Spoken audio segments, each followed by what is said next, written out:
ಎಲ್ಲರಿಗೂ ನಮಸ್ತೆ. ನವರಾತ್ರಿ 5ನೇ ದಿನ ದೇವಿ ಸ್ಕಂದ ಮಾತಾ ನವದುರ್ಗೆಯರಲ್ಲಿ 5ನೇ ಅವತಾರ ಹೊಂದಿರುತ್ತಾರೆ.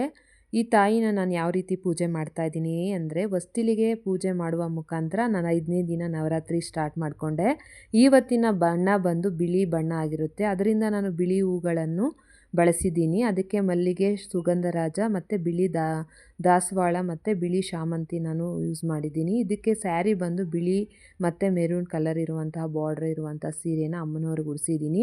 ಒಳಗಡೆ ದೇವರಿಗೂ ಅಷ್ಟೇ ಬಿಳಿ ಬಣ್ಣದ ಸೀರೆಯನ್ನು ನಾನು ಉಡಿಸಿ ರೆಡಿ ಮಾಡಿಕೊಂಡು, ಆನಂತರ ಹೊಸ್ತಿಲಿಗೆ, ಸೂರ್ಯನಿಗೆ ಮತ್ತು ತುಳಸಿಗೆ, ಭೂಮಿ ತಾಯಿಗೆ ನಮಸ್ಕಾರ ಮಾಡುವ ಮುಖಾಂತರ ನಾನು ಒಳಗಡೆ ಬಂದು ಅಮ್ಮನವರಿಗೆ ಪೂಜೆ ಮಾಡ್ತಾಯಿದ್ದೀನಿ.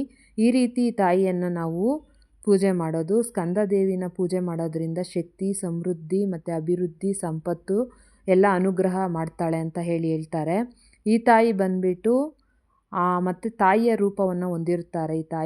ಈ ತಾಯಿ ಸಿಂಹವಾಹಿನಿ 4 ಭುಜಗಳೊಂದಿಗೆ ಕಾರ್ತಿಕೇಯನ್ನು ಅಂದರೆ ಒಂದು ಮಗುವನ್ನು ಕೈಯಲ್ಲೇ ಹಿಡ್ಕೊಂಡು ಆಸೀನಳಾಗಿ ಕೂತಿರ್ತಾರೆ. ಅದಕ್ಕೆ ಮಾತೃ ಪ್ರೇಮದ ಸಂಕೇತ ಈ ಅವತಾರ ಅಂತಲೇ ಹೇಳ್ಬೋದು. ಅಮ್ಮನವರು ಬಂದುಬಿಟ್ಟು ವರಮುದ್ರೆಯನ್ನು ಅಂದರೆ ಎಡಗೈಯಲ್ಲಿ ವರಮುದ್ರೆಯನ್ನು ಹಿಡಿದಿರುತ್ತಾರೆ ಅಂತ ಹೇಳ್ತಾರೆ. ಸ್ಕಂದ ಮಾತೆಯನ್ನು ಪೂಜಿಸುವುದರಿಂದ ನಮಗೆ ತನ್ನ ಭಕ್ತರನ್ನು ಮಕ್ಕಳಂತೆ ಕಾಪಾಡುತ್ತಾಳೆ ಅಂತ ಹೇಳ್ತಾರೆ. ಈ ರೀತಿ ಎಲ್ಲ ನಾನು ಕುಂಕುಮಾರ್ಚನೆ ಮಾಡಿ ಮತ್ತು ಹಣೆ ಕುಂಕುಮ ಇಟ್ಕೊಂಡು ಅಮ್ಮನವರಿಗೆ ಅಕ್ಷತೆ ಹೂವನ್ನ ಹಾಕ್ತೆ. ನಮಗೆ ಯಾವುದೇ ರೀತಿ ಒಂದು ಮಂತ್ರ ಬರೋದಿಲ್ಲ ಅಂದರೆ ನಾವು ಇವತ್ತಿನ ದಿನ ಏನಾಗಿದೆ ಅದರದ್ದು ಓಂ ದೇವಿ ಸ್ಕಂದ ಮಾತಾಯ ನಮಃ ಅಂತ ಹೇಳ್ಕೊಬೋದು. ಸಿಂಹಾಸನಗತಂ ಅಂದರೆ ನಮಗೆ ಓದಕ್ಕೆ ಪೂರ್ತಿ ಬರಲ್ಲ ಅಂದರೆ ಸಿಂಹಾಸನಗತ ನಿತ್ಯಂ ಪದ್ಮಾಚಿತ ಕರದ್ವಾಯ ಶುಭಾದ ತು ಸದಾ ದೇವಿ ಸ್ಕಂದ ಮಾತಾ ಯಶಸ್ವಿನಿ. ಈ ರೀತಿ ಒಂದೊಂದು ವರ್ಡನ್ನು ನಾವು ಬಿಡಿಸಿ ಓದ್ಕೋಬೋದು. ಮಂತ್ರ ಅಮ್ಮನವ್ರದ್ದು ಸ್ಕಂದ ಮಾತಾ ದೇವಿದು.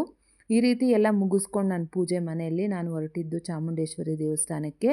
ಇವತ್ತು 5ನೇ ದಿನದ ಅಲಂಕಾರ ಅಮ್ಮನವ್ರಿಗೆ ಬಿಳಿ ಸೀರೆ ಉಟ್ಟಿ ಅಲಂಕಾರ ಎಲ್ಲ ಮಾಡಿದರು. ದೇವಸ್ಥಾನ ತುಂಬ ಚೆನ್ನಾಗಿ ಅಮ್ಮನವ್ರು ಕಾಣ್ತಿದ್ರು. ಆನಂತರ ನಾನು ದೇವಿಗೆ 5ನೇ ದಿನದ್ದು ನಿಂಬೆಹಣ್ಣು ಆರತಿ ಮಾಡಿದೆ. ಮಾಡೋ ಮುಖಾಂತರ ಅಮ್ಮನವರಿಗೆ ನಾನು ಶಕ್ತಿ ಕೊಡು, ಅಭಿವೃದ್ಧಿ, ಸಂಪತ್ತು, ಆರೋಗ್ಯ, ಆಯಸ್ಸು ಕೊಟ್ಟು ಕಾಪಾಡು ಅಂತ ಕೇಳಿಕೊಂಡೆ.